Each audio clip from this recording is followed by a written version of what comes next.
like that. Let me, first of all, also thank Wibena. Wibena is doing great work, and I look forward to the day that you will be present in every city and every village and in every hamlet in the continent of Africa. I know that in conversations such as this, the tendency is to make a presentation. I will not make a presentation. What I'll do is to highlight a number of issues which I consider to be critical at this stage in the life of East Africans and by extension Africans. We all know that courtesy of COVID, the continent is under lockdown from the south to the north, from the east to the west, and in the center. We also know that the impact of that lockdown has been grave and monumental. The very obvious victims of the lockdown is the aviation industry. No planes are flying except cargo planes. So if you look at the back effect, ask yourselves what is happening with those who are supplying food to Ethiopian Airlines, to South African Airlines, to Kenya Airways, to Air Peace in Nigeria, to Air Botswana, Air Namibia, Zambia, Malawi. All those people whom we know now have no jobs. That is the obvious impact of COVID-19. You go into the sector of tourism and you pick any one country, pick South Africa, which receives anything between 6 and 10 million tourists every year. That is gone. Go to Namibia, those who go to visit the sand dunes in the Walfish Bay. Go to Botswana, those who go to Chobe. Go to Zimbabwe and Zambia, those who visit the Mosi Otunya Falls.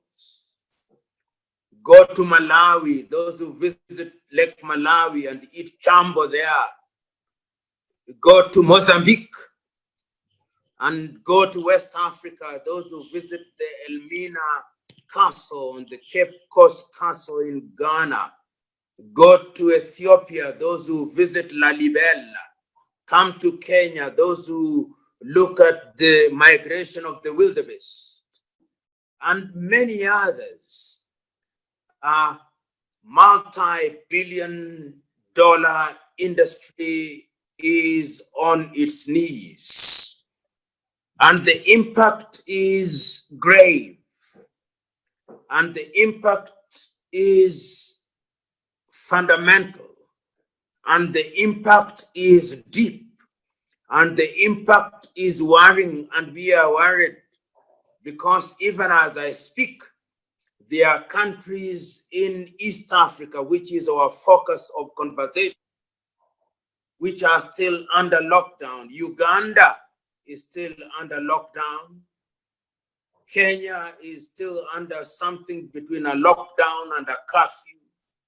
The Tanzanians, whom we are now beginning to think may possibly have been wiser than all of us, are going on about their business, but even they are handicapped because you cannot trade with yourself completely. Burundi also is in the same position as Tanzania. Rwanda has opened up. South Sudan. And even if you wanted to extend the East African region and went to Ethiopia and Eritrea and Somalia. So the impact is grave. But beyond the lamentation, the question that we are asking, what are the lessons that we have drawn from this particular situation that can help us look to the future? The old saying is that necessity is the mother of creation. And I think that there is a sense in which the necessity of the moment has enabled us to begin to think a little differently.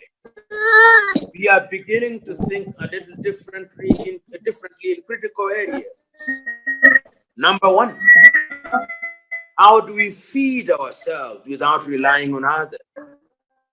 And within the East African region, we now have to ask ourselves, what is it that Tanzania can supply that can benefit the entire region?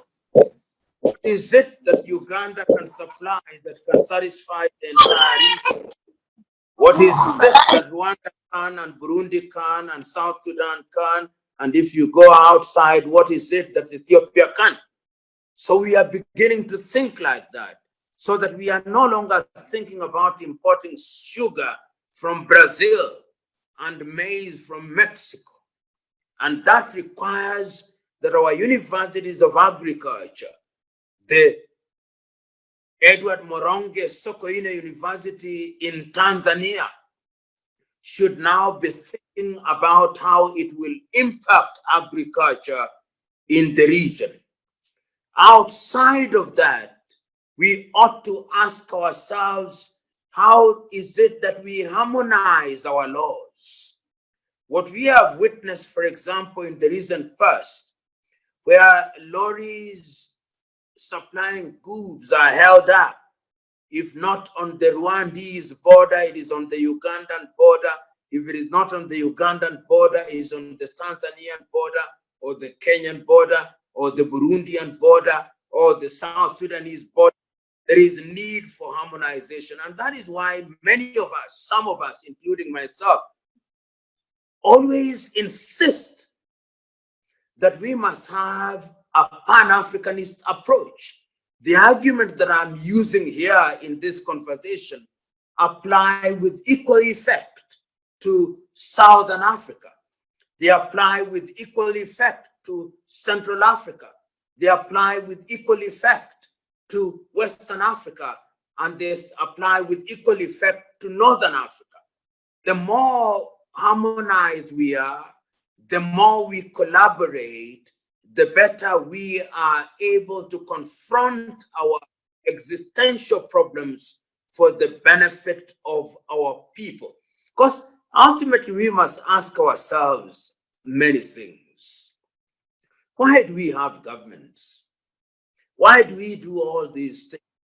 And I will do something that I never do, but I'll do it nevertheless, because I've always found some great depth and thought in the American Declaration of Independence, the opening words.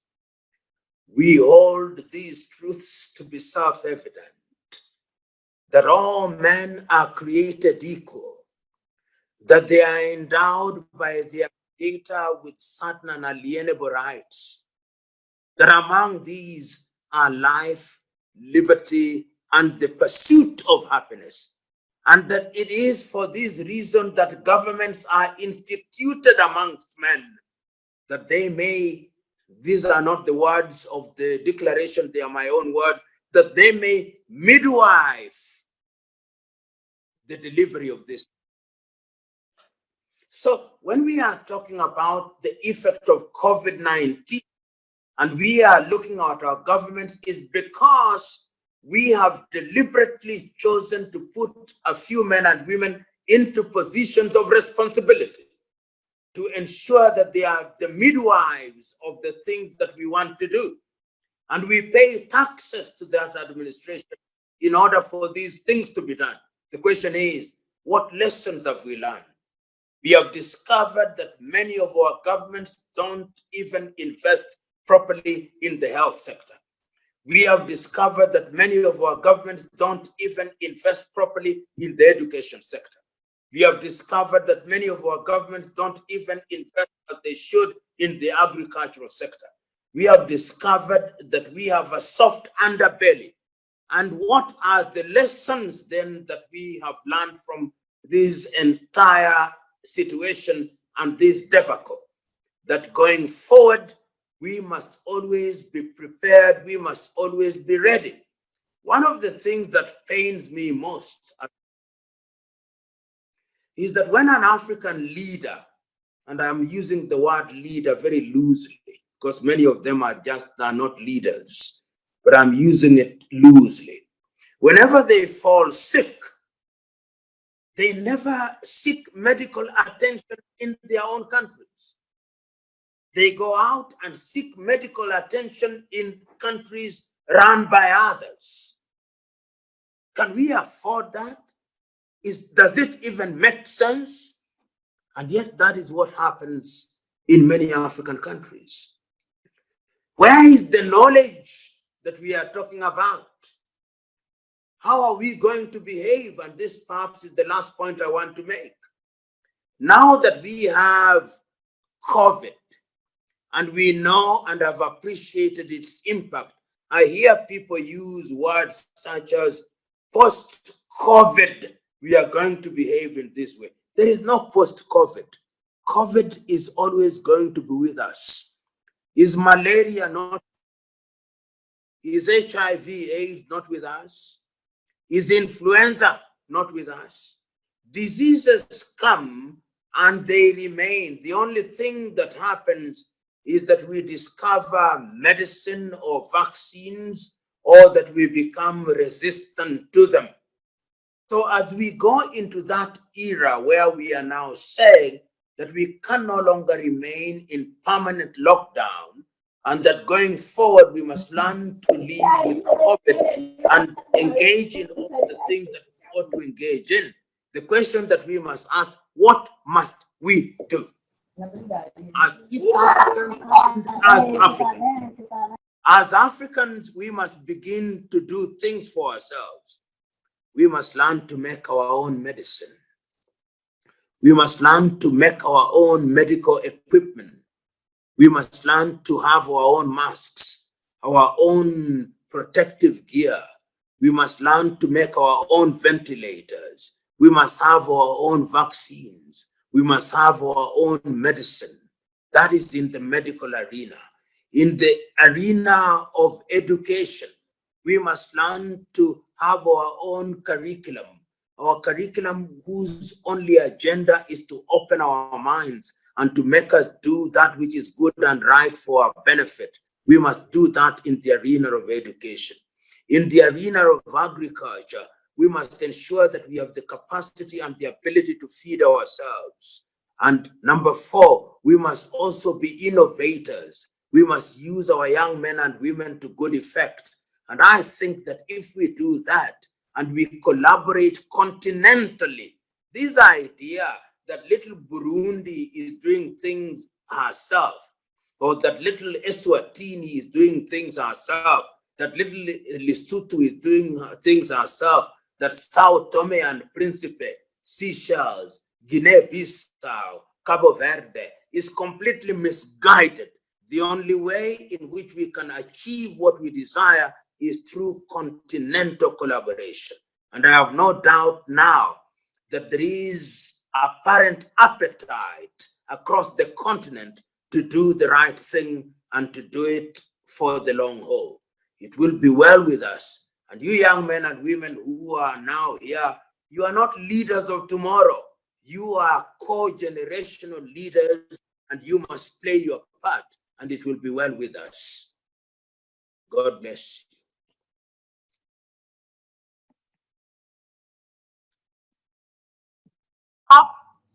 Absolutely and absolutely. Ladies and gentlemen, welcome to the Wibana virtual conference on the impacts of COVID-19 on East Africa community. And right now we've just heard from Professor Lumumba. He actually called us to account as young people, as different stakeholders at our national, at a continental level. He basically called for a continental integration, not a sovereign position that we've been actually seeing many of our member states taking. In fact, he is just literally putting on the responsibility on us, particularly the young people, to utilize our creativity and our innovation in order for us to make sure that we come up with solutions that will see Africa to its success story. One of the topics that I know that Prof is very he likes so much is the issue of Africans in the diaspora. And talking about that, Prof, you gave us you gave us lessons that we need to draw from COVID-19. You also, asked us a very critical question of how are we as Africans going to continue to feed ourselves? How are we going to continue to make sure that our economies are functional? You also talked to universities utilizing our research institutes to make sure that we come up with the decisions and solutions that can see Africa to the one that we want. You came on and you also talked about harmonization of laws. As we know, it's one of the biggest issues in, everywhere else, whether EAC or even here in SADC. We know that our laws are quite defragmented, and you called us to make sure that we harmonize our laws in order for us to integrate as a continent. You talked about, you gave a specific, a case study of the American Declaration of Freedom. What does it mean? But most importantly, what are the lessons that we need to actually take away as Africans? And coming back to you, ladies and gentlemen, remember that at this point in time, we would like for you to keep on asking those questions and comments on the comment section. We'll be looking out for those questions and we'll be directing them to our speakers. So, Prof, I would like to ask you this question. How do you see Africans in the diaspora, coming aboard to, in fact, tackle this impact or the effects of COVID-19 on us? Like you rightly said, there's no COVID-19 because there's no post-COVID-19 because COVID-19 is here to stay, just as HIV came and is here to stay. And what is it that you see the Africans in the diaspora, contributing towards Africa's development in this pandemic? Thank you very much. First of all, I must say that the single thing that COVID-19 has done is to re-energize our enthusiasm for things African. And this is true both within the continent and outside of the continent. I know as a fact, and I'm involved very intimately with an initiative that has been put together by a number of people under the leadership of Dr. Arikana Chihombori Kwao, which is the Africa Diaspora Institute, which will be launched on the 17th day of July. And the idea of that institute is to put together Africans in the diaspora, to make them and to get them involved in what is happening in the continent of Africa at a very practical level.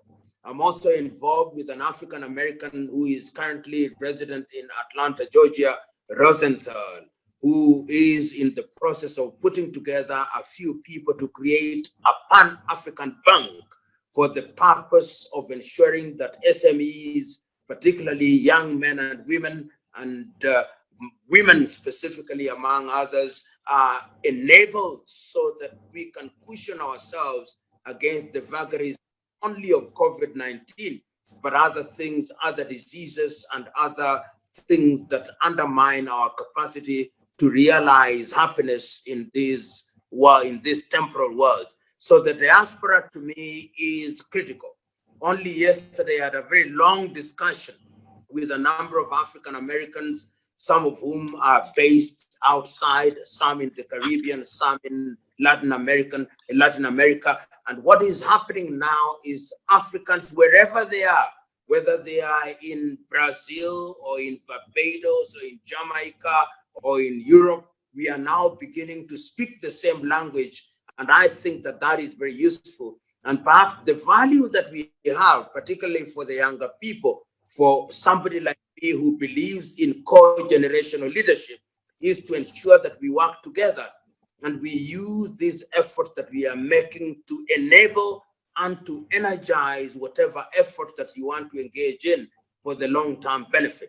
One of the things that we want to do immediately the world opens up is to begin to engage heads of state, to begin to engage the more progressive presidents and the more progressive prime ministers initially, so that these individuals who are in charge of governments begin to see a different world.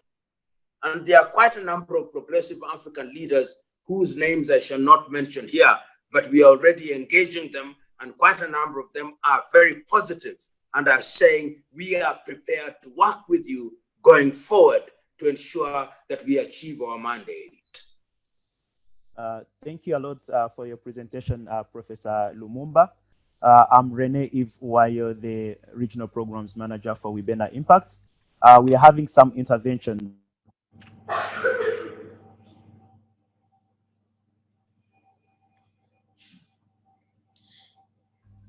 Yes, Renee?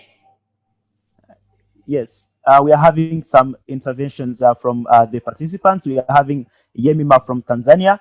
She's asking, Yes. talking about having everything of our own.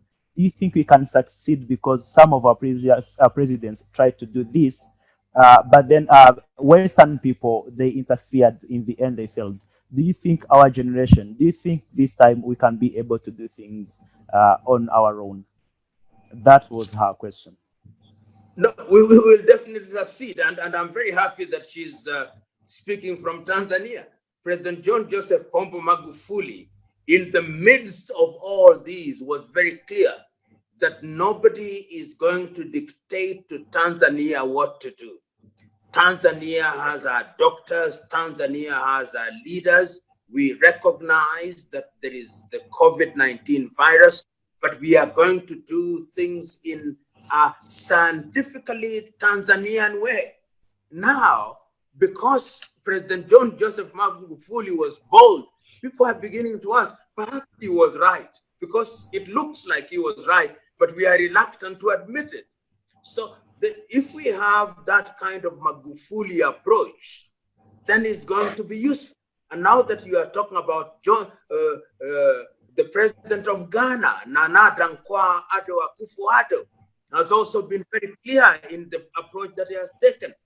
President, Prime Minister Abiy of Ethiopia, and whether you agree with them or not, even President Paul Kagame in Rwanda, and or President Yoweri Kaguta Museveni of Uganda, there has been clarity in the continent of Africa. And to me, that suggests to me that we are capable of doing things without reference to anybody, but learning from others.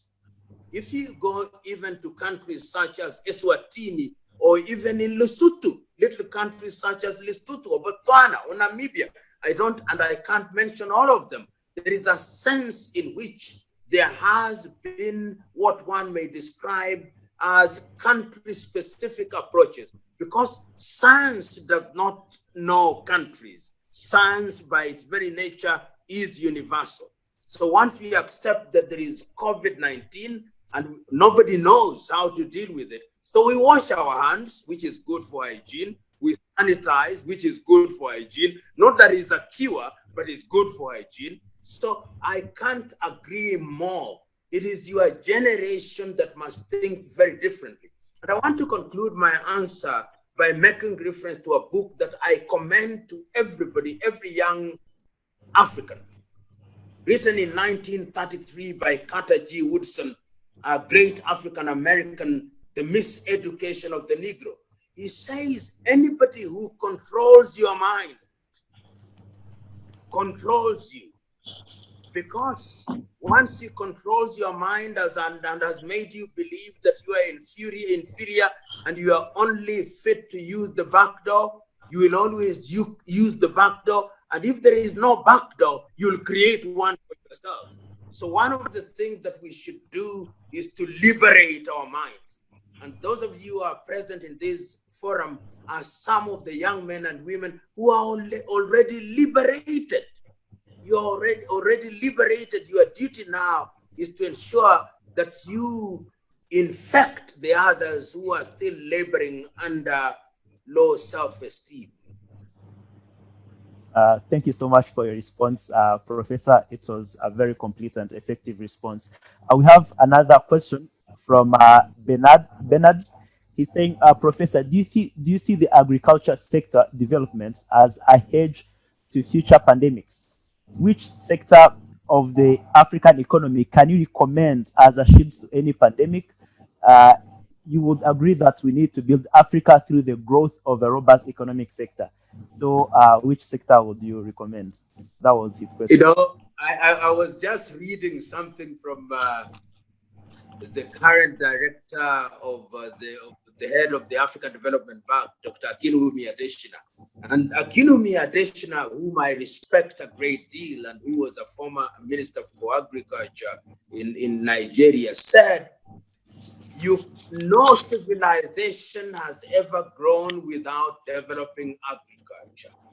If you can't feed yourself, don't cheat yourself, you're going nowhere. So my own view is that we as Africans must be able to feed ourselves. It is from agro-industry that we go into other industries. That is when we go into nanotechnology and others. So I have no doubt in my mind that the area to focus on is agriculture. Let me give you an example how Africa can be great. During my own lifetime in Malawi, during the presidency of the first term of President Mbingu wa Mutharika, not Patrick wa Mutharika, his brother who has just been voted out of office, Mbingu wa Mutharika, he said, I'm going to ensure that Malawi is food sufficient. And within 5 years it was. The other example is Isidore Noel Thomas Sankara of Burkina Faso. Between 1983 and 1987, he had made Burkina Faso food sufficient. If you cannot feed yourself, there is nowhere you are going. So agriculture is the foundation.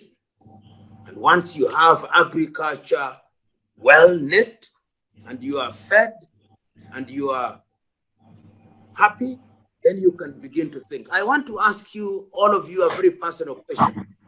Have you ever been hungry? When you are hungry, you only think about the next meal. You don't think about nanotechnology. So the idea is to feed ourselves so that we can begin to think. Thank you a lot. Absolutely, absolutely. And with that, Prof, thank you so much for those interventions and the questions that you have asked. There is so much more that we really want to ask you, but I would like for us to, to just say this while when we are now going on flowing to the next item on our program. And you have mentioned social protection mechanisms that need to make sure that they safeguard incomes and they extend to to unemployment benefits for the youth. And you've also touched on so much, particularly, and gave us that the book that we need to focus on, or rather that you recommended everyone to read, by Carter Woodson, that is The Miseducation of the Negro. You asked us a very personal question of, have we been ever hungry? We have been hungry, Prof. We are hungry now.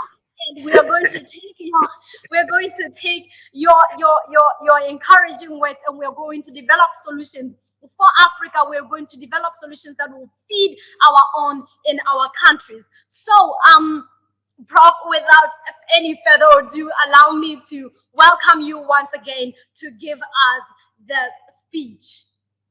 Thank you very much. I'll say no more. My last words to you as you continue with the conversation is, the future of Africa is our young men and women. It is upon your shoulders that we are going to grow everything, whether it's in agriculture, whether it's the fourth industrial revolution, whether it is innovation, whether it is in any sector. It is the young people who must be innovators. And I am saying that beyond what you are doing now, and particularly to Wibena, we must collaborate. We must begin to do things on the ground, even on a small scale. We must begin to engage in agriculture. We must begin to engage in innovation and invention. And once we do that, some of us are available here, not because we have the monopoly of knowledge and wisdom, But wisdom says that a fool learns from his own mistakes. A wise person learns from the mistakes of others. So don't make mistakes, learn from the mistakes so that you can be wise. And we are going to help you in order to ensure that you avoid the landmark may have stepped on when we were growing up. So go out there in the knowledge that you have people looking after you. Thank you, Prof. Thank you so much. But before you go, we would like for before I close you up, I would like for you to take the last three questions.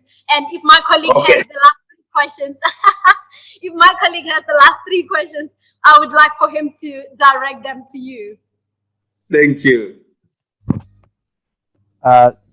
Thank you so much, Professor. We are having many people willing to interact with you, and it's so much unfortunate that we have you for this short time, but hopefully you keep interacting with us. There's this young man from Tanzania. He's called John Naman. He said, Professor, you have made one of the presentations in Dar es Salaam on Magnification of Africa. Do you have any plan to make a presentation on the perception and decision of our President Magufuli on COVID-20 and lessons to other African countries? Yes, let me have all the three questions. So that we are more. Thank you so much. Let me go find another one. Another one is called Anastase Ndagijimana from Rwanda. He's saying, Professor Lumumba, in Africa you have everything as resources. Why our young people still have that intention of going to Europe and other continents? And in response to this COVID-19, it's said by the Western countries and other people, not from Africa, that COVID-19 will kill Africans in big number. What do you think as reasons why they say this? This is the second question.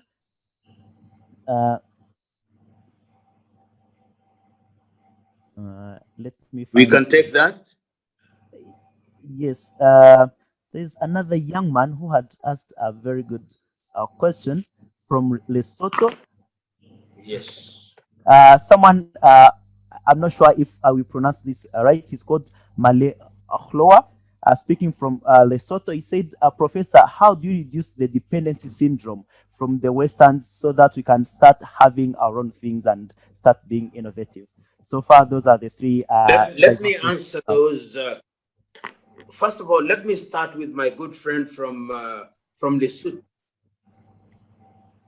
The dependency syndrome will only reduce when Africans begin to as one unit. And that is why the Africa Continental Free Trade Area has been put in place. And my very good friend from South Africa, Wamkele Mene, has now been made the Secretary General. It will begin to operate in the month of January, the year 2021.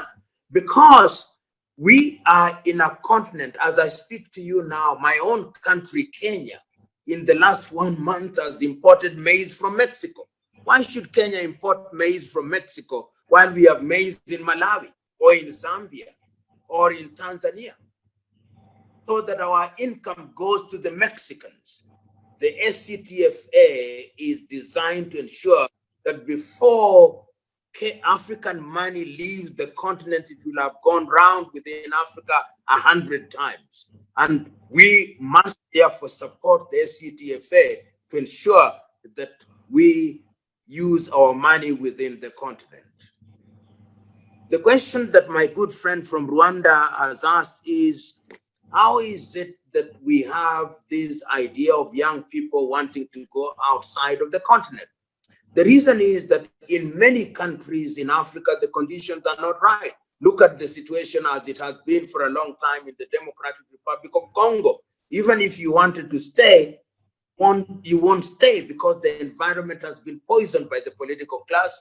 Look at the situation in southern Cameroon, or the situation in Mali, or in Mauritania, or in Central African Republic, or in Eritrea, or in Somalia. And that is why this year, the African Union said we must silence the guns. As long as we don't silence the gun, the environment will not be an environment where people want to stay. I remember at one time I was at a conference in Austria in Europe, and I said that people should go back home. And a young doctor from Zimbabwe told me, "I hear you and I understand you, and want to go home, but I want to tell you the last time I was in Zimbabwe, my salary was equivalent to $5 a month. Should I go back home?" I told her, "Don't go back home." In other words, you've got to ensure that you have an environment which is conducive, because people also have personal needs. And even when you ask people to sacrifice, it must be sacrifice within reason. The last question is about Magulification. My friend John Joseph Pombe Magufuli is now beginning to emerge, even in the minds and hearts of those who did not like what he was doing, as somebody who has daring. My Tanzanian friend will understand me when I say Rais John Joseph Pombe Magufuli ana maono na uthubutu. He has vision and daring, and that is what you need in a leader, as long as you have the people behind you.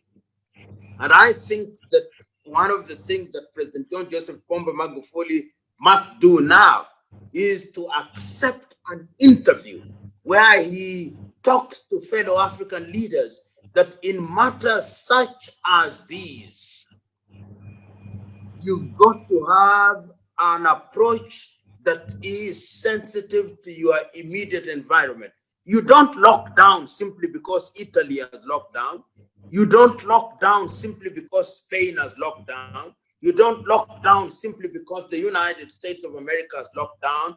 You lock down because the science that you are looking at says it is good to lock down, and the circumstances also support the locking down.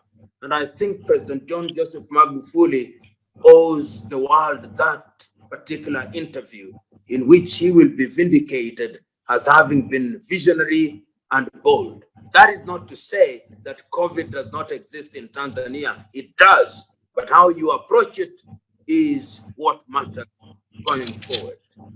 Thank you very much. Thank you so much, Prof. You touched on the Continental Free Trade Agreement, which presents a very huge opportunity for SMMEs and manufacturers, as well as producers and traders in Africa, to trade and have access to the continental market. And you also gave a concept, Magufulification, and Yes. on top of that, you also still implored us to make sure that we as Africans, we continue doing things for ourselves. It's very important for us to be self-sufficient, and for that, Prof, we thank you so much for your pragmatism. We thank you so much for for so much that you're doing, for teaching us as young people.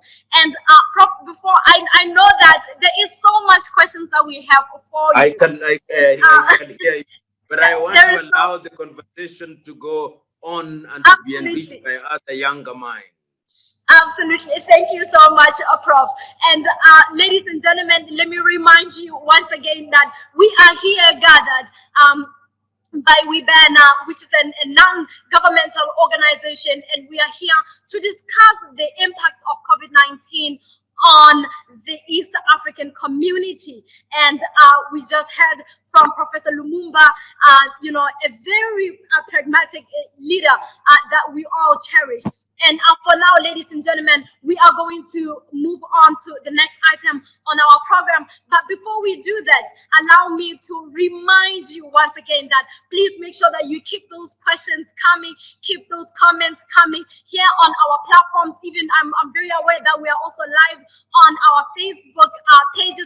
Make sure that you share this information with as many people as possible. And so, ladies and gentlemen, allow me now to move on to the intervention from Mr. John Desire Ntawiniga. I hope I said it right. I know I said it right. So we welcome you, John.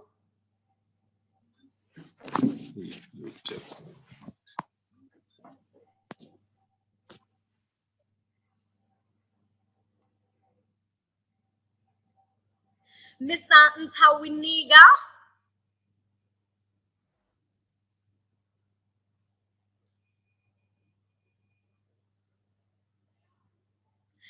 Okay, while we're still waiting for him, ladies and gentlemen, remember that due to COVID-19, there has been a suspension of international travel that affects directly our hospitality industries as well as the aviation sector that we had Prof speaking so eloquently on and touching on the basic, lives that have actually been touched by that. These are our own mothers, brothers, and sisters who are working in the hospitality sectors.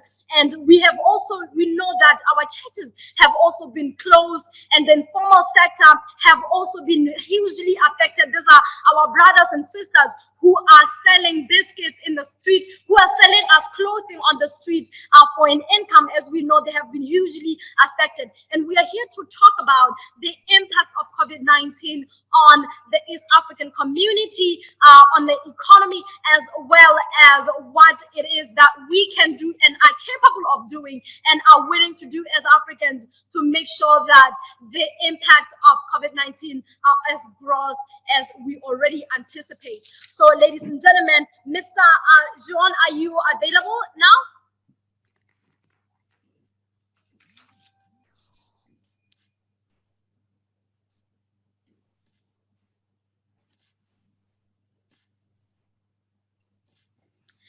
Mr. Desire, are you available? Can someone on the tech team make sure that we have him? But let me remind you once again, yes? Let's go to Dr. Archie Gustav. Is in. Thank you so much. So, due to that, ladies and gentlemen, allow me to introduce to you once again Dr. Coach Archie Gustav. And ladies and gentlemen, Dr. Coach Archie Gustav is he is hold on, ladies and gentlemen. Yes, he's an advanced education coach. He is also in the international education and development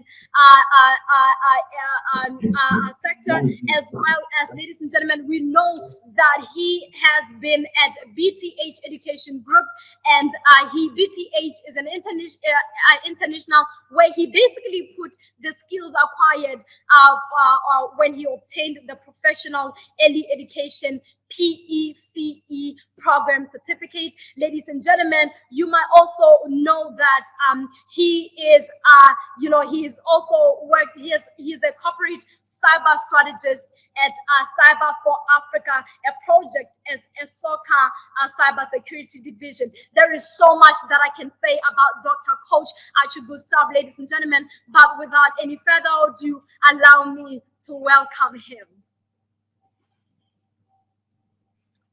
Okay, so I'm happy to be here today and to join everybody else on this important topic in this time.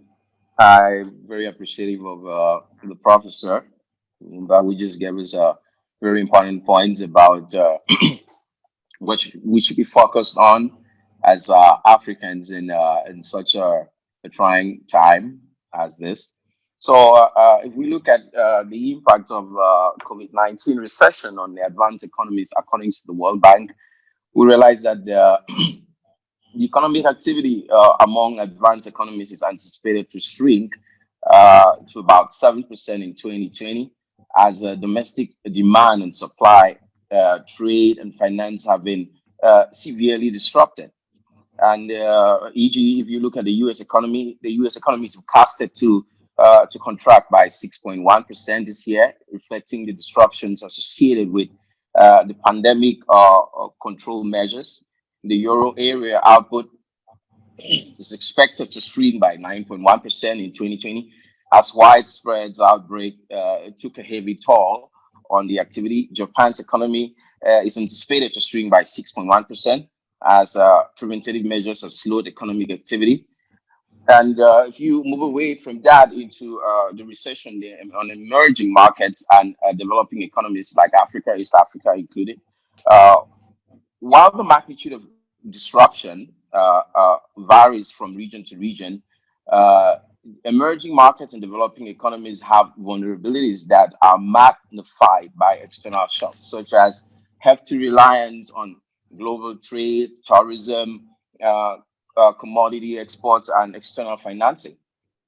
So if we were to focus on a bit of a case study on East Africa, from East African Trade and Investment Report 2018, the main export from East Africa in this 2018, around 2018, included minerals like ore, gold, and diamond, tea, you got coffee, cocoa, and horticulture products. The total EAC imports grew by 19.2% to about USD 38.3 billion in 2018 from USD 32.2 billion in 2017. The lion's share of the imports came from Asia and the Middle East, from countries like China, you have India and UAE trading partners. According to the ITC trade map, the EAC imports from China increased by 6%, from USD 6.9 million in 2017 to USD 7.3 billion in 2018, USD 6.9 billion to in 2017 to USD 7.3 billion in 2018. On the other hand, the EAC exports to China increased by 22%, from USD 1.5 billion in 2017 to USD 1.9 billion in 2018. So if you're looking at that, one can understand the impact of COVID-19 and what this impact can play. One cannot underestimate that impact when you're looking at major trading partners to the EAC like China. So what's my take home? My take home is this. The world economy during the 19th century was focused on Britain, early start in the Industrial Revolution, with the English pound becoming the world's major currency and the gold standard. However, towards the end of the 19th century, Britain did not respond to new technological and managerial realities. Their dominance began to diminish.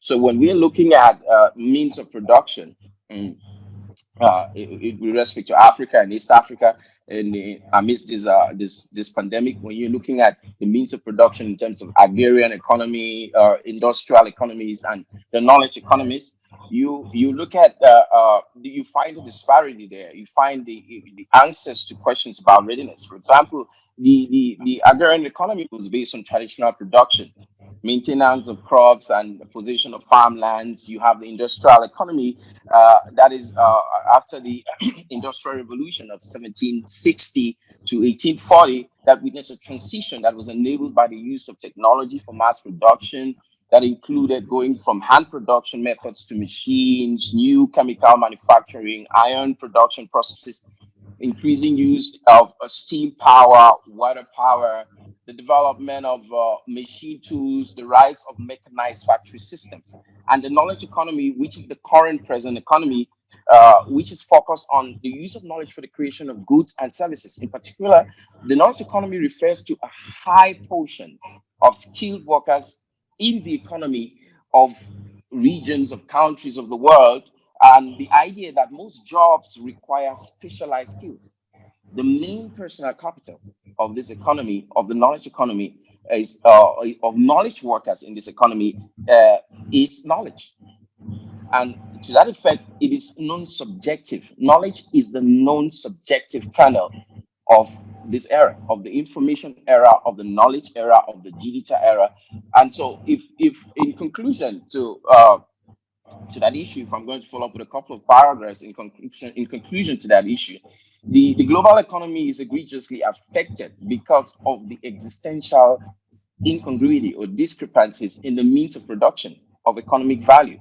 As a world, there are grave supranational discrepancies before the COVID-19 recession. There are grave discrepancies before this recession.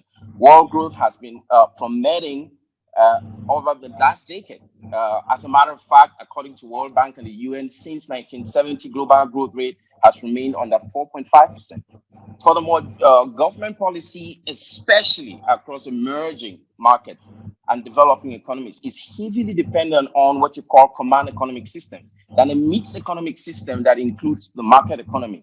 So, e.g., if you're regarding hiring of human capital, most supranational policies favor outdated degree-based systems over skill-based systems as the main human capital of the current knowledge economy. This has disfavored the growth for emerging markets and developing economies. So, lastly, until we garner resources to unify and consolidate knowledge capital via more advanced borderless markets, via boundless technologies, and utile occupational learning, global growth is going to keep plummeting after the COVID-19 pandemic. E.g., e-commerce as a major means of production, the use of when we talk about the use of knowledge to create services in knowledge economies, what comes to mind is e-commerce. So e-commerce is still incipiently practiced across many nations and infinitesimally present in African countries. How then shall we grow as a world? Looking at the SDG 17, Global Partnership for Development, or how then shall we grow as a continent when we are looking at the African Development Goals for 2063. How then shall we grow? So these are the issues, these are the thematics, these are the themes that come to mind, and this is the kind of line that we can begin to apply food for thought. Thank you. Absolutely, absolutely. Thank you so much, Dr. Gustav. And there you mentioned commodity exports. You also mentioned, the supranational disparities, as well as you introduced us to the concept of command economy system. And there is a report that was just recently launched by Deloitte, and it analyzed some of the impact of East African of COVID on East African community. And they, in that report, they also mentioned that Africa's projected GDP growth of 3.2% for 2020 is now expected to fall at minus 0.8%. And they said that this is due to the enforced partial and total lockdown of several economies, that was brought by the pandemic. They also mentioned, that the outbreak has led to the disruption in the various sectors, and notably on the financial industry. So, Doctor, we know that when you spoke about e-commerce, and the majority of the success of e-commerce platforms is reliant on the financial sector.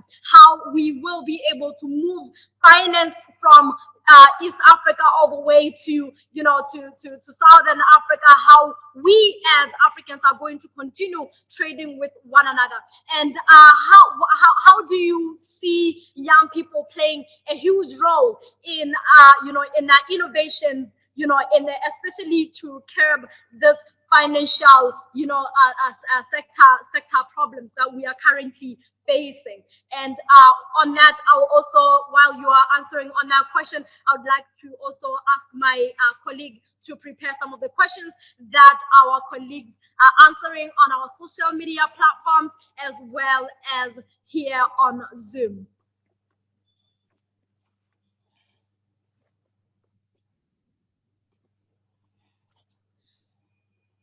So, Dr. Gustav, on the financial sector, the role of youth, please.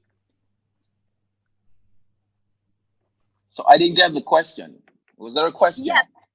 Okay, so I was saying that e-commerce cannot be successful without payment gateways, proper payment gateways. And as we know, that is something that as Africans, we have very little, it has proved, we've proved to have very little confidence on, e-monies and all that. And I know that the East Africa community has done much on, the mobile payments and all, but the rest of Africa is still lagging behind. How do you see the role of youth playing that to make sure that we continue trading to up our economies in this pandemic?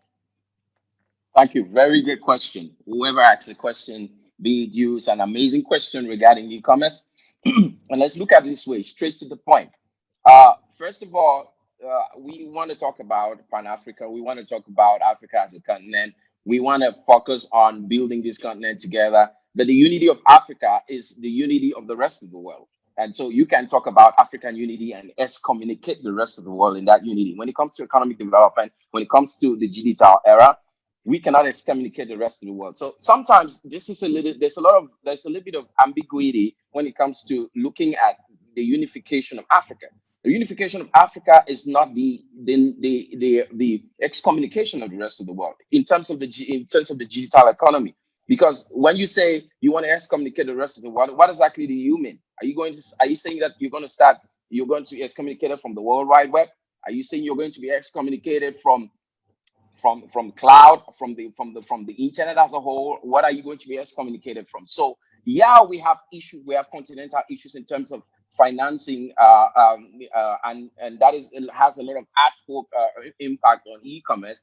But we have to corroborate that with the resources, the facilities that the rest of the world is using. E.g., in Africa, to deal with that issue on e-commerce, there are banking structures. There are banking structures provided as services by companies where Africans can have accounts in places in economies like the U.S. The U.S. is a strong economy focused on knowledge, and so e.g., you have the Silicon Bank.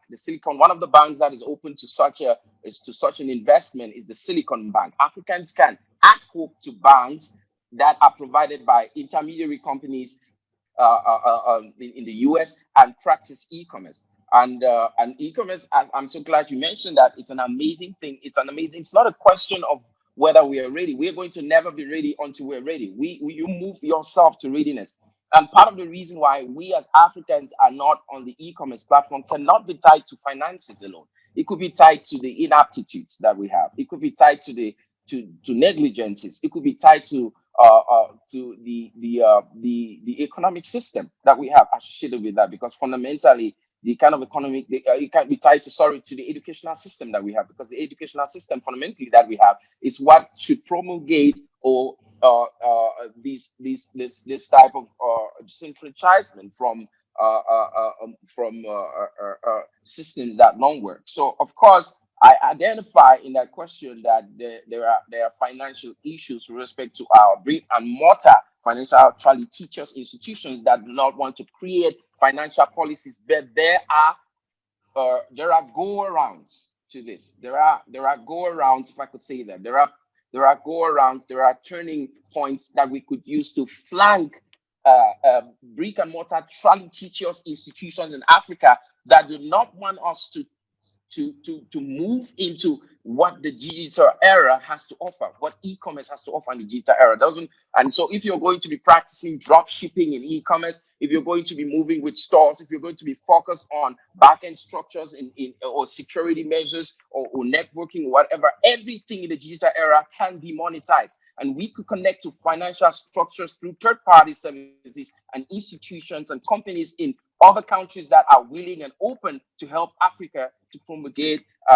benefits and successes in the digital economy. So I think that that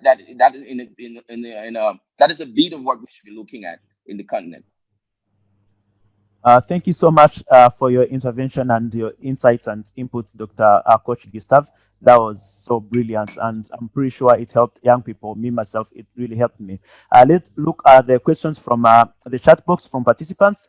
We have Grass Ijiraneza. He asked, Dr. Coach, what do you think each organization, like, or any business, can do to survive this coronavirus pandemic? What can businesses do to survive this pandemic? And we have another question from Pritchard Chambari.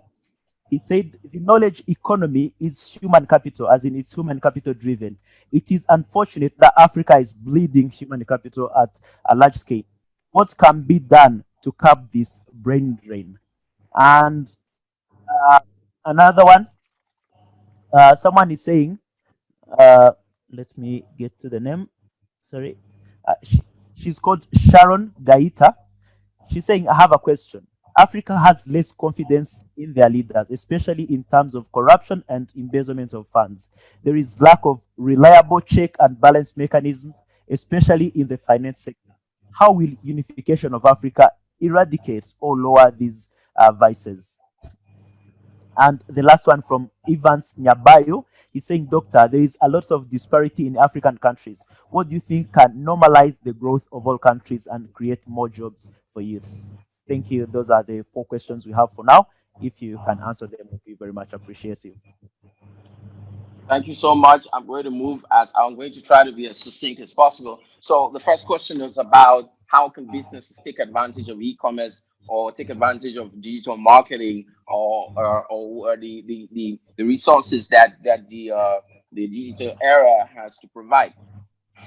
So you see, if businesses want to take advantage, the first thing is that we're already on the down low. We're already on an ankle level strategy here because we are reactionary and we waited for the pandemic. A lot of countries waited for the pandemic to be an eye opener as to whether their educational systems, their corporate development structures, the strategies, the structures they were using to do business, the formulaic processes in the policy making for businesses was right or wrong. A lot of people were practicing brick and mortar methods of doing businesses. We trusted it. For example, a question here.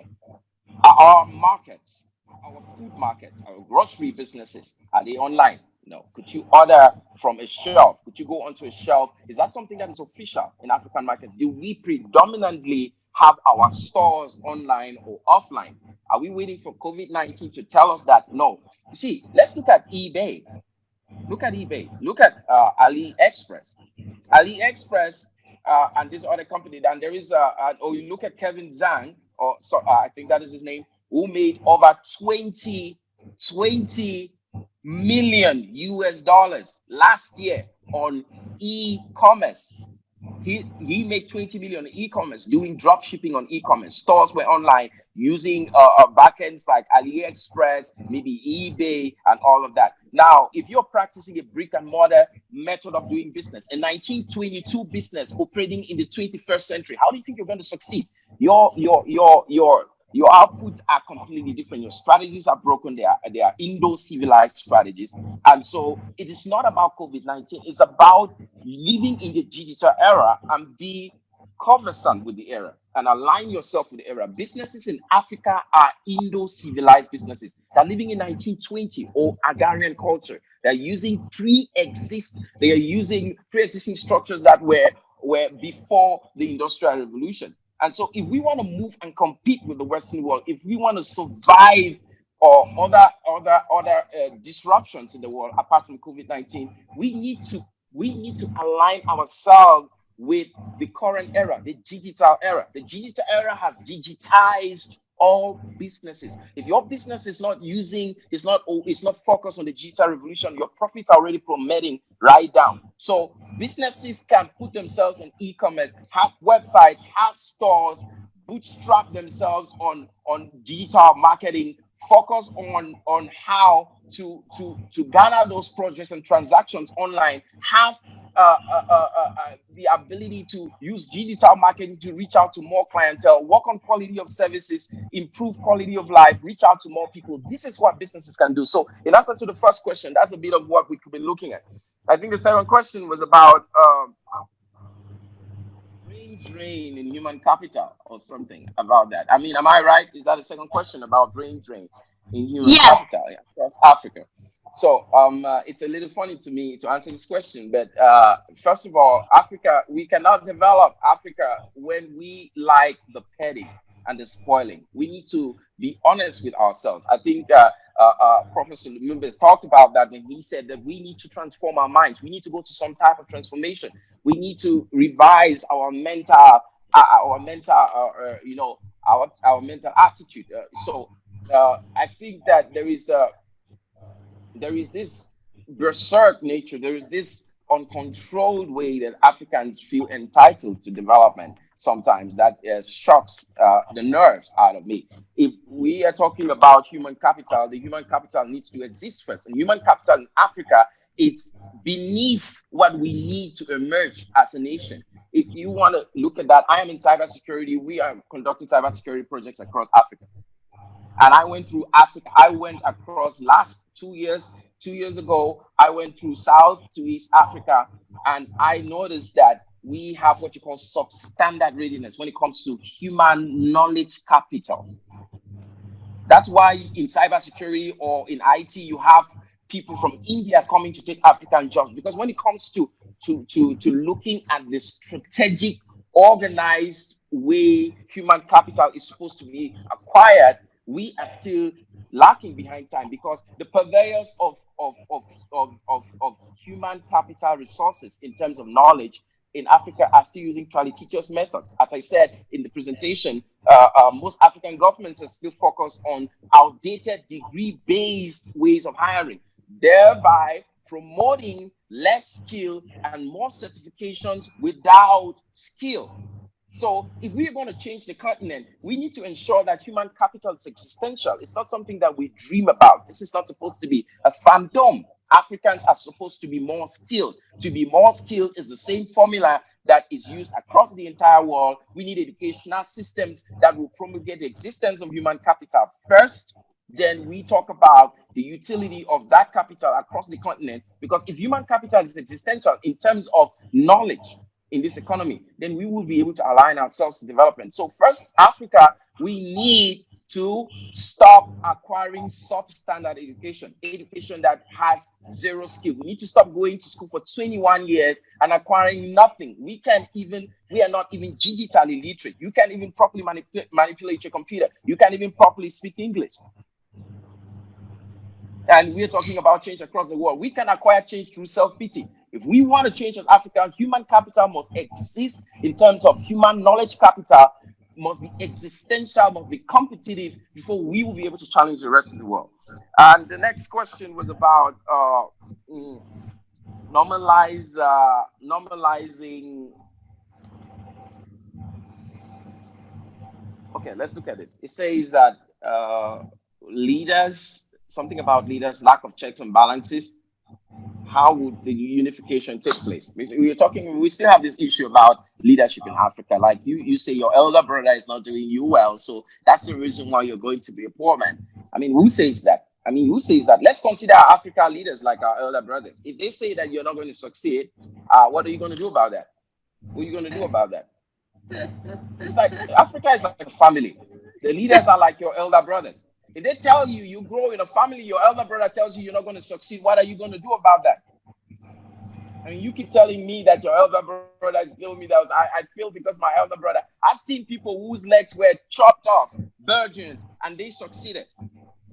So maybe Africa needs to have a tenacity that challenges bad leadership, because if we keep saying that we keep using bad leadership to ensure our failure or our development, then we're not going to go nowhere. So there is what you call meritocracy. Meritocracy is superior intellect. Africa wants to emerge, but we don't want meritocracy. Those who are saying they are saints and they are not responsible for African underdevelopment, those who are pointing fingers at those who are responsible, they themselves should acquire meritocracy, superior intellect. Then from superior intellect, we will be able, through intellect that is more superior, combat corruption. You can combat corruption without superior intellect. African indigents themselves, the citizens of this continent, we need to acquire useful education, useful knowledge. We need to be skilled.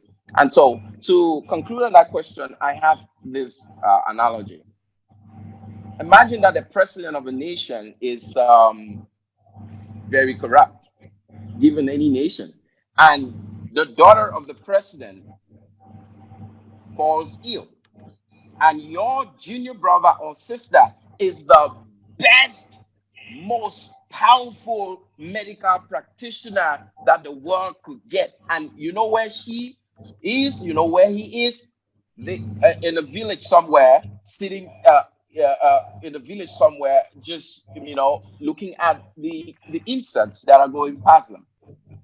And what will happen to the president? He's not the only person who could cure the daughter. He's going over there and get them. And if they called him or her and the doctor said, well, you know what, I'm not coming, they're going to have to obey, because one day you're going to have to bow down to knowledge that is superior than you. So Africa would overcome corruption through knowledge.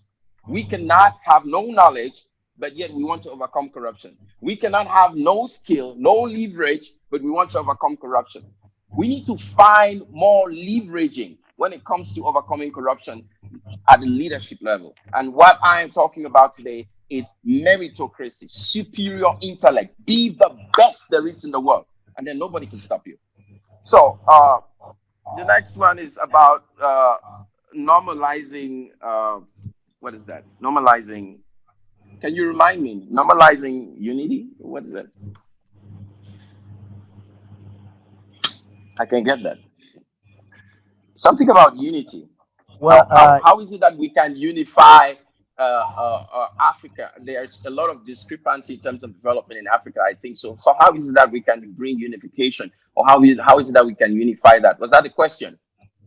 it says that there is a lot of disparity in African countries. What do you think can normalize the growth of all countries and create more jobs for youth? Thank you so much. What can normalize the growth? What can normalize the growth? It's what you call what can normalize the growth is supranational development. Supranational development means that I'm sorry to say this, but if you want to join with me, then what do you bring to the table? Every country must grow independently in Africa for us to have unity first. The contiguous mean growth of Africa, which is the growth of all the countries put together, is only as strong as the weakest link. So if each country, if we're talking about unity in Africa, we should encourage in our own independent nations. We should work for the independent growth of each country first, because unity in Africa is not going to bring development. For example, if two fools unite, there's going to be no. If two fools unite, unity is not an independent. Unity does not exist in itself. If two fools unite, there's going to be war. So, first of all, if we want to talk about, because I hear a lot about unification of Africa, I hear a lot about Pan-Africanism, but you're talking about Pan-Africanism among African countries that are noted for belligerent policies, belligerent unification, belligerent policies. So, if we want to unify as African, we need to unify as as nations within the continent first. It's a kind of love your neighbor as yourself thing. Like, you can't love your neighbor if you don't love yourself very much. I mean, most Africans or African countries do not have what it takes to unify with other countries, because within their countries they are not unified. They are not unified. There are no equity processes, both in the current and future economic emergence. So I feel like unification begins when we see strong, undeterred, unbridgeable economic development in every African country. And to the best of my knowledge, that will start with education, proper education, utile education, occupational learning. When Africans learn to acquire development by merit, not through self-pity, not through the fact that the white man came here and took something. I've heard a lot of Africans try to blame somebody else for underdevelopment. When we stop complaining as a continent and take up development in our own hands as mature men, as a mature continent, then we are going to move from margins to mainstream. Thank you so much. Doctor, that is a really, really interesting points that you just raised. And I'm pretty sure that the participants really want to further ask you more questions on that. But before we go there, Doc, I've been laughing the entire time and listening very keenly to your submissions.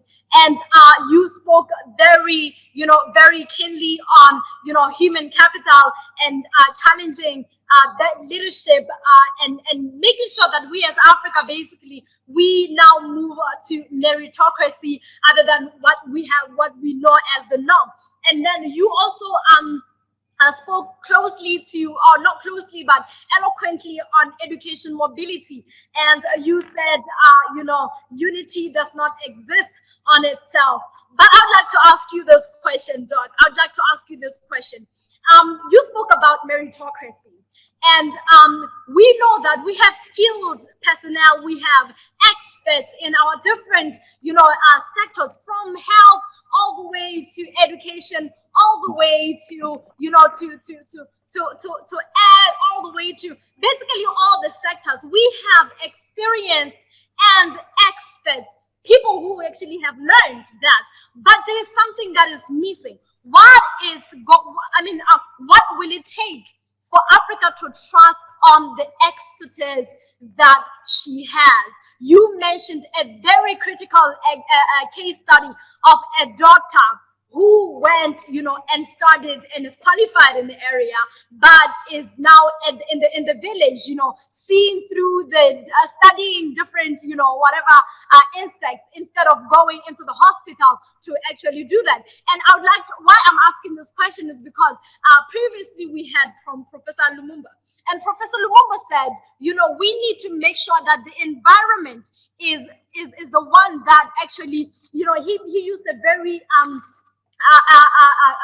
particular word. He said we need to make sure that Africa's environment is conducive for both the brains that we have in the continent to thrive, the skills that we have in the continent to thrive. And I'm asking you and I'm challenging you, what will it take for Africa to trust on the skills that she has? And I'm saying this because I know that most of our young people are not trusted, Prof. They're not trusted in their sectors to perform. Why? Because usually we are told, no, you need 5-year experience, you need this, you need that. And we know that this is a position that most of our member states take. They usually go for the skills, they impart skills from elsewhere to come and do what our locals are able to do. If they do give the locals to do that task, be it in the health sector, they are underpaid. What will it take for Africa to trust her own skills and expertise, Doc? And then before you go and answer ask that question, I'm really interested. I'm excited. I hope that my participants are just as excited as we are. I would like when you're briefly, answering to that question, to also answer this one for me. I know that EAC is one of the fastest growing region in Africa, and the growth of EAC from the study has, it can be directly attributed to, manufacturing sector that is characterized by agro-processing and industrial production. And then also on buoyant service sector, especially the construction, the tourism and banking sector.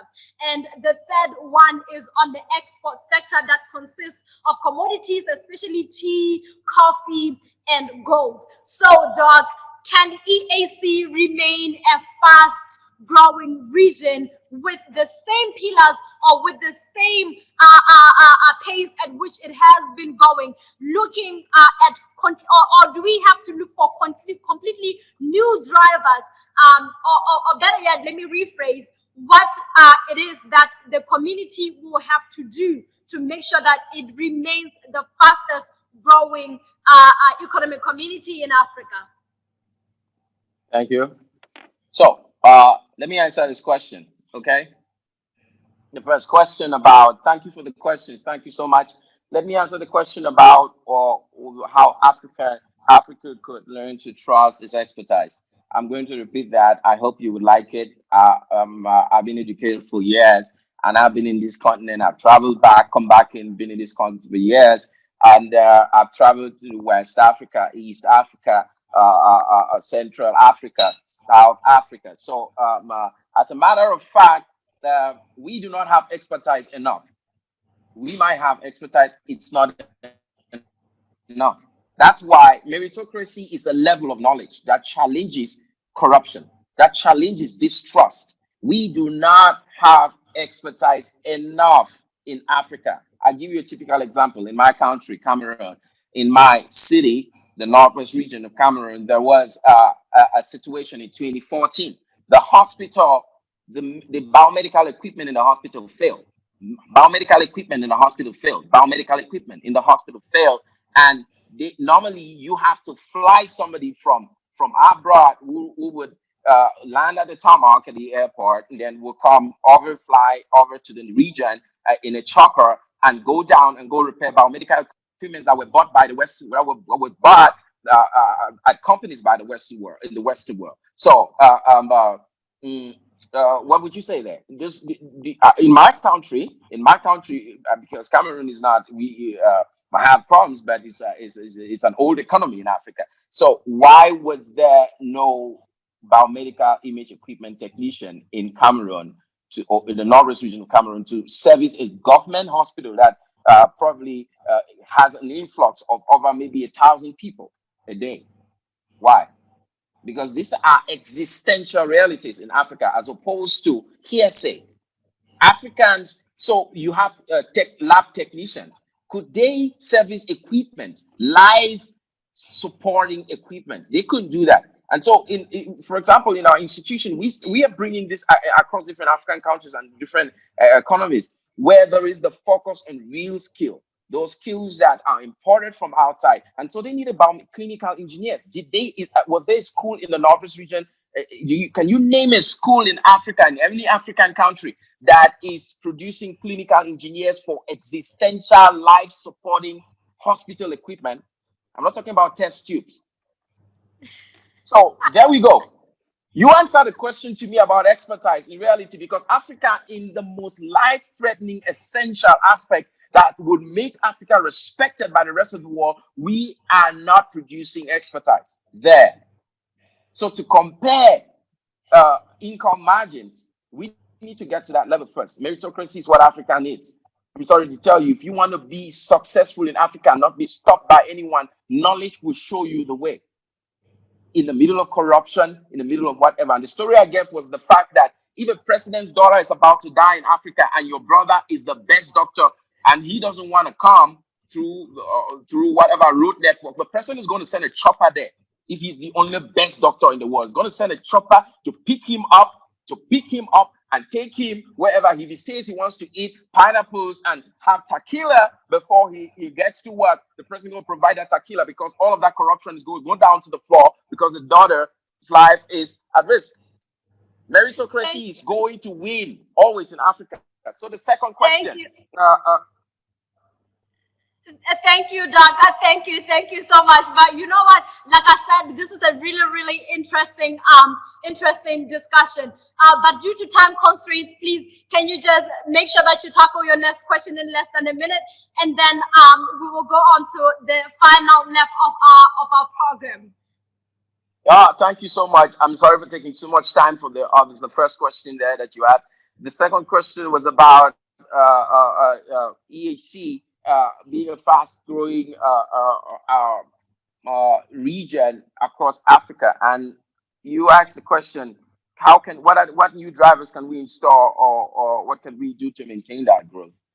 The answer to that question is not a very beautiful answer, but I tell you, it's education. We need to change the fundamental aspect, which is education, because education is the bedrock for everything. You know, we could talk about the fact that this industry exists here, tourism, and we could focus on commodity exports. We could focus on global trade or external financing, as we love so much in Africa. We love taking money from others in Africa. It's a beautiful thing. Africans love money. So, or we could bootstrap ourselves with real post-industry, which is the focus on information and knowledge, focus on information and services. Africans can focus on industries that are directly related to the knowledge economy, as I talked about e-commerce, and we could put everything on the digital era. Even I know the professor mentioned something about agriculture, but agriculture has been digitized. We cannot practice agrarian agriculture in Africa. If the EAC wants to move ahead and maintain a strong economic growth, we should focus on the current era, knowledge capital, and have businesses turn towards that for growth. I think that is something we could get perspective from. Thank you so much. Absolutely. Thank you so much. I don't know if we still have Professor Lumumba on the platform. Prof, are you still here? Do we still Well, have Professor? for now he's busy. We can go on with a few more questions for Dr. Achu. Then Professor will be joining us soon. Okay, okay. So, Dr. Ashu, we would like to actually continue this conversation with you before we close. You raised some Okay. really, really interesting points there. And Renev, can you please take two more questions from our panelists? From our participants that can go to Prof. To Doctor before we go on to the last session. Okay. So participants, remember we're talking about the impact of COVID-19 on the economy of the East African community. And then we are looking at the fact that knowledge is power. We've so far heard from Professor Lumumba, who spoke really, really eloquently on the issues of continental integration. He also mentioned the African Continental Free Trade Agreement, which earlier on I had told you that is one huge opportunity for you to look into as a young person. I understand that this year our member states are now on the negotiation, round 3 of negotiations, that is that negotiating trade in services. What does it mean for you? And now that also we are talking to Dr. Coach, and he is touching on the aspect of education mobility as well as a knowledge-based economy. Are we going to see Africa trusting on the skill sets and the services that she has in the continent as opposed to looking outside else? I'm still not very satisfied by that, by the answer that Dr. Coach gave. But however, I would like to give this opportunity to two more young participants who have asked our questions to Dr. Coach. Renev, please go ahead. Thank you, Doctor. Someone called Richard Chimbai is saying there is the concept of talents in human capital. Let me see. This doesn't seem like a question. We have a question up here. Okay. Let me see. Someone saying, Dr. Gustav, how are African youths going to deal with post-COVID-19 in the workplace when labor laws in most African countries are not enforced or monitored? That is one of the questions. And If someone there is is, said, okay. based on what Prof Lumumba said, I think Africa has to invest in research and innovation department. So my question is, what we as Africans have to do in order to minimize importations and start to invest in manufacturing by starting with raw materials we have. Thank you. So those are the two questions we have now. Another question from Emmanuel Basse. He's saying, hello, doctor. What can you say about fintech, which is an emerging channel in a digital globe in addressing the difficult access to loans within Africa by MSMEs? Those are the three questions we have so far. Okay. So I'm not sure if you are familiar with fintech, but if you are, you can say something about it. And if not, maybe like it can be for future interactions, because we'll be having more. Okay. Webinar is so committed to having such interactions. Okay. Yeah. Okay. So, well, the first question was labor laws, labor law question, and so how do we cope with that? Labor laws when governments in Africa, how do we cope with post COVID-19 when government does not impose labor laws properly? So before COVID-19, you said that the government already, that's a rhetorical question. You said that the government doesn't impose labor laws. So after COVID-19, if the government is not imposing labor laws after COVID-19, they are not going to impose labor laws. So I feel like that question is a question and an answer in itself. But again, it goes back to this issue about Africans always using government to blame themselves for whatever. Your government is like your elder brother. If they're not going to impose stuff, you're going to have to educate yourself about those laws and those structures, and you're going to have to go past that. I mean, imposition of labor laws it's a position of labor laws is reliant on the fact that you're heavily dependent on employability. Your employability that is sourced by another person. So if Africans work on keeping themselves employed, you're not going to care about who is imposing whatever laws or something somewhere when it comes to you being an employee. So if you're an employer, labor laws favor you more because the employers pay huge tax to government, and so government has to work to dance to their tune, or else they're not going to get money. They're not going to get taxes to develop the country. Number two, to minimize the impact of importation of products across Africa, we need to produce production, distribution, consumption, management.